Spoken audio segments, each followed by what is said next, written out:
I'm curious how you are moving through the landscape that we're in, where we are waking up to how the world has been expressed, run, governed, talked about since we were born, and of course, way before that, but we can only relate to it through this experience in life currently. But how are you seeing what's happening? I mean, does anything make sense to you? I can just share with you that from my perspective, the more I am dropping the layers of the matrix, and then once they drop, then I can really see them because they're not covering my eyes, right? As if this is how it is. When it comes off, you start seeing more, and then suddenly it's out here. You go like, Hmm, that makes no sense. That makes no sense. And I have so many of those. It seems like almost everything, the way we have lived our lives, it does not make sense. It just doesn't make sense. When you start realizing that you are the divine, you are an expression of the light, a spark of the light that came here to experience itself as the light that we are, that it is, that I am, in a different dimension. And then it's just kind of gone downhill from then on. And it seems to get worse and worse by the day. How can we still accept that as okay or as reality? When you start realizing that you are that spark, that you are the fullness of everything, that you are already fulfilled, you are love, you are just radiance, it really makes no sense that there is war, bickering, um, greed, blaming, fear. It does not exist here. It doesn't. And maybe that's why there's this saying that God doesn't behold iniquity. I may say it wrong. So basically, God is not aware of all this here because it is not real. It is a projection through the mind, pretending to be separate from God. Now, I'm not saying that that whole thing I just shared is not part of the expression. It has to be, of course, if there's only God.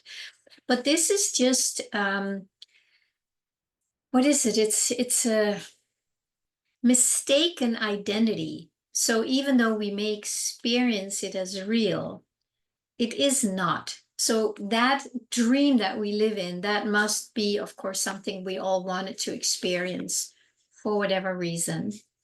But now that we're seeing through it more and more and are shining our light more and more as that's what we are, and, shining the light on all the areas in ourselves that are still believing in this matrix nonsense.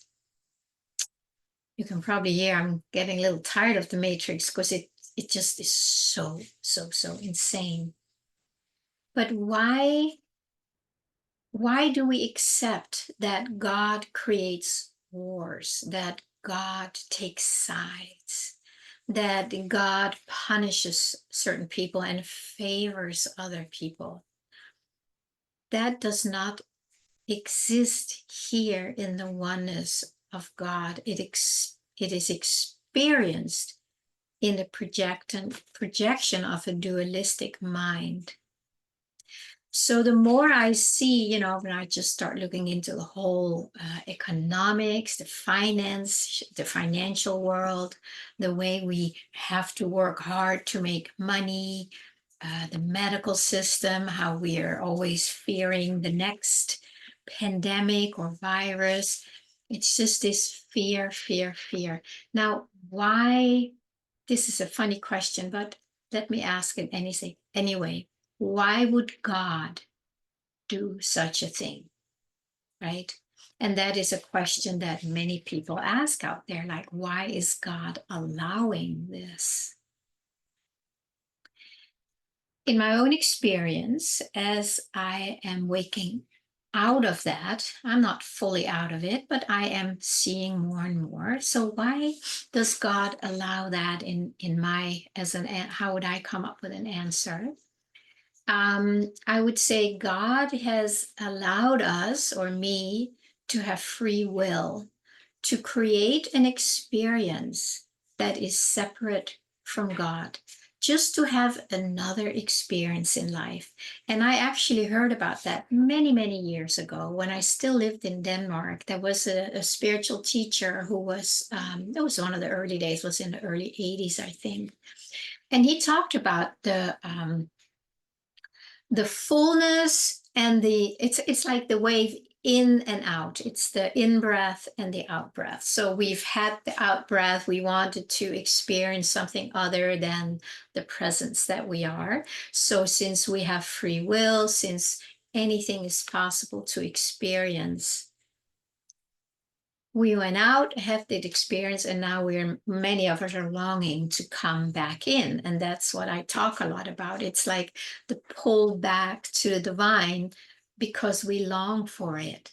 When we did the out breath, we longed for another experience than the oneness, than the peace. We wanted, like, well, let's experience what it's like to be other than we truly are.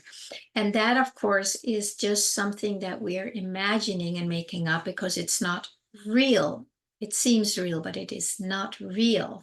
And that's what we are still in. And many people are very lost in that out breath and have maybe sometimes gone further out that they have fully lost connection with this. They can't even feel the longing. They're just totally out there in 100% survival mode and have no idea that there is something else or that it's available to them or how to connect with them. They may poo-poo it if other people talk about it. I think we've all been there sometime in our life, but there are many of us who really just are ready to come back home. So that means that the out breath basically has to come back in. It's not about going out to the end of the out breath and then see if we can fix it, right? It's like, no, so the out breath has happened. And now we let the out breath go. And now we take the in breath back home. When we breathe, right, when we do an out breath, we're not trying to do something or get rid of the out breath or fix it or anything like that. No, we just let it complete and then we come back home. And I think that is what we can use as a great metaphor, that we are not needing to do a lot out there. We do things, right? I do my YouTube video, I see clients, I do blogs, I do things. I tend to my garden, I grow my own food, all that stuff. Of course, we do things, but what I do is guided from within. It's because I long for that. It's like, yeah, this feels good. This is what I want to express and experience. But I'm not trying to fix the world or to correct it. There are many people who are doing that, and are probably justly so. That may be part of their thing to do before they take the in breath again. I don't know what anybody is supposed to do, except what I know is true for me. And that is how it is for each one of us. We cannot tell other people what is right for them, but we can take the time to listen to them and maybe to help them listen to themselves, to what is going on here, before there is something else that wants to pull us away from that and go back out here and survive. So if we can spend enough time in here, in the longing of what we want now, for many, or if not most of us, it's the in-breath. It's coming back home. And when I heard this Danish teacher say that many years ago, it has stayed with me because there was some kind of a meaning to the madness that's what we're doing now. So if that is the reason, right, we wanted an out breath, an experience, what it was like to leave here. So great, beautiful. And do you want more of it? Do you still enjoy it? And if you do, it's because there's still something that wants to experience more of that. It's really that simple. But if you don't, if you feel like, okay, I can see we've taken it to the end. I've gone far enough out. I've experienced myself as separate. I've tried all these things, and now I'm ready to go home. Right? It's like you've been at a party, you've gotten drunk, you've whatever you've done, made a fool out of yourself, and you go like, okay, I'm going home. I'm going home to sleep. It's the same. It's like when you've had enough, you've just had enough. It's not difficult. And of course, speak from my own experience. It's not difficult. I've had enough. So my attention now only goes here and more and more and more. And I like to talk about that. That's part of my expression. So it's the same for all of us. And if you have had enough, you're free to let the out breath go. Let the in breath take you back. And then we may stay there once we fully arrive. We may stay there for God knows how long, until there might be another impulse to just try and experience the opposite of what we are. And then we create the opposites, and then we live in that for a while. And then we go back home. So maybe it is just that simple for all of us. And maybe it's just a really good metaphor to realize that, okay, your out breath has fully exhaled now. Now it's time to take the in breath. Let's just do that together.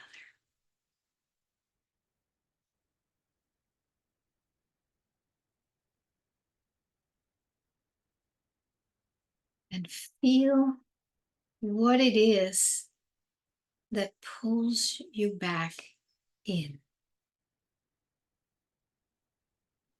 Does it feel like a longing? Does it feel like a yearning? A memory? Something familiar?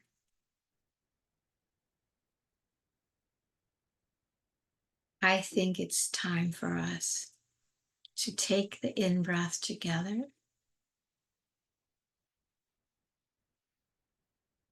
and see what happens. And stay here. Just stay here. Thank you so much.